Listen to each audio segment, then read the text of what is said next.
Alright, Shalom Akim. Before we begin, I want to start off by giving all praise, honor, and glory to Yahweh, Bahashim, Yahweh Shai, Bahashim, Makakudash. Double honor to the apostles and elders. I can most of them going to teach and rule well. Man, peace and blessings be unto you, fellow Akim, your brothers, that also push out this word and truth, faith, and sincerity. And we'll do on this lesson.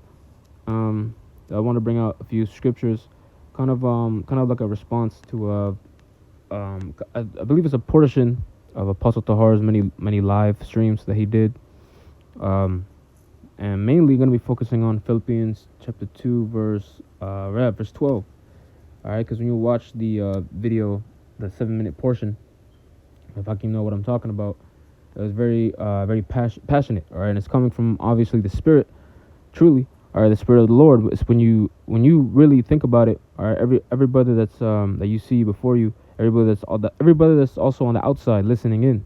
All right, there's a purpose as to why you do the things that you do every Saturday, every Wednesday, or whenever brothers hold camp.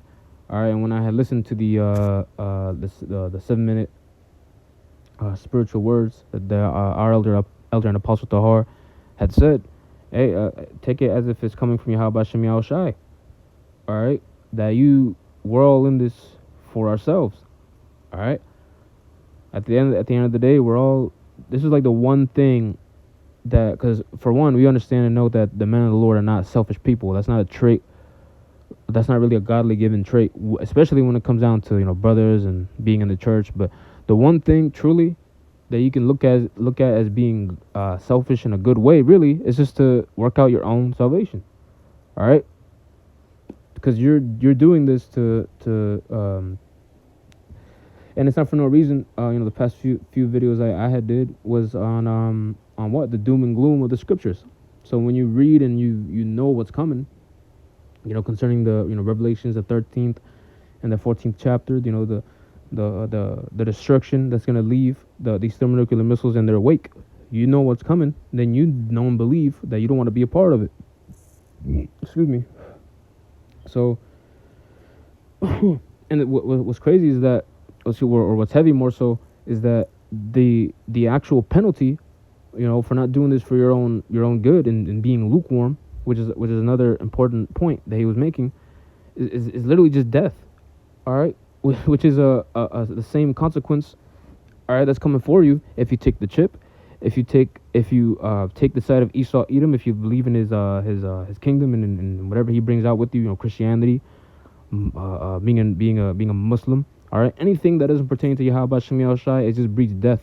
All right, and that's really the whole point that he was pretty much bringing out. And of course, being surrounded, all right, by those same individuals that really the Spirit of the Lord is gonna root you out as being a reprobate, man. Because again, these things literally only bring you to death.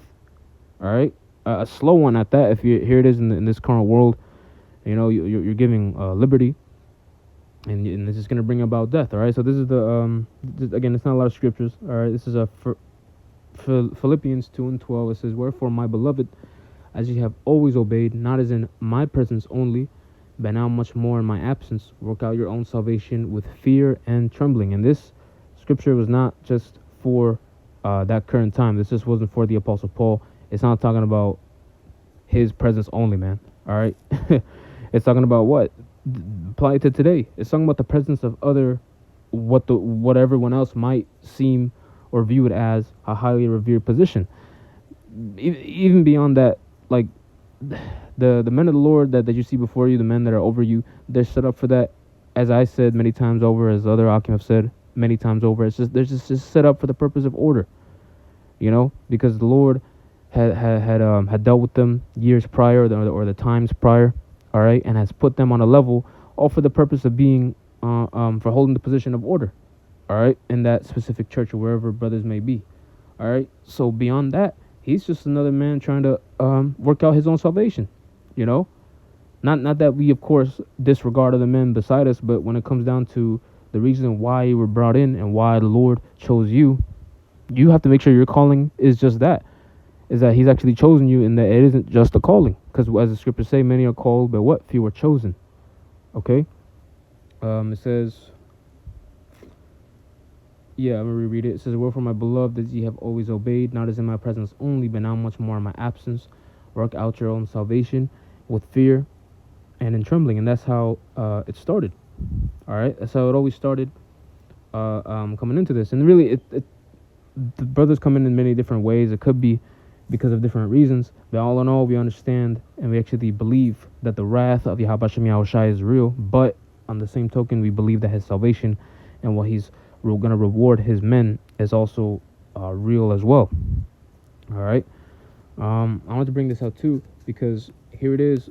The apostle made an excellent point that, like, again, the bringing on the point of the penalty of death. Here it is in Sirach, the second chapter, the highly revered Ecclesiasticus, chapter 2. It talks about what to do in the times of trouble, and this book is it's very near and dear unto me. But here it is to prove to people that yes, it actually brings about death, not being faithful to the Lord and being just flat out, in other words, for the lamest terms, weak. In this same chapter, it tells you what's gonna happen to those people. All right, this is Sirach or Ecclesiasticus chapter 2 and verse 12. It says, "Woe be to fearful hearts." Woe meaning literally death and destruction. So death and destruction be to fearful hearts and faint hands and the sinner that goeth two ways. And of course, we all sin, right? But it's talking about to the sincere. See, excuse me, this doesn't apply to those that are actually being sincere, that actually do sin. But here it is, we're not letting those sins dictate to where our fear and faith should be positioned towards. It's still positioned to Yahweh Shem Yahushai. All right, we're all sinners, man. All right, but that's not the point here. It's the point really is it's the sinner. Not only that go two ways, but pretty much your life is just dictated by what you do behind closed doors. And here it is, your life isn't catered towards Yahweh Shem Yahushai. So you have two masters. You're a man of two minds. All right, and that's one of the many things that causes you to pretty much be lukewarm. It's what this world has done to you. You know, 13th verse, it says, "Woe unto him that is faint-hearted, for he believeth not, therefore shall he not be defended. Woe unto you that have lost patience, and what will ye do when the Lord shall visit you?" That's a rhetorical question, meaning it answers for itself. Like, time is up. The grace period that we have always mentioned in the highways and hedges, all right, telling you to get right, is here. But now but guess what? The scriptures just tell you now that time is up. Woe unto you. You didn't put your 100% in this truth. You didn't correctly put your right foot forward and actually turn around and say la'ah or no to whatever this world has to offer. Right? You went your two ways, and guess what? Now that the time of doom and gloom is here, the day of distress is here, the Lord's not going to defend you for what? And what's crazy is that in the 11th verse and up, before any of these verses were read, it goes into the most sweetest things and the most faith-building things the Lord does for you. So really, this is just a way of showing balance. All right? It's almost as if, like, these scriptures kind of, like, tone-wise, they don't really belong in this chapter, but through the Spirit, it does. It's the balance. It's the 2 for 2.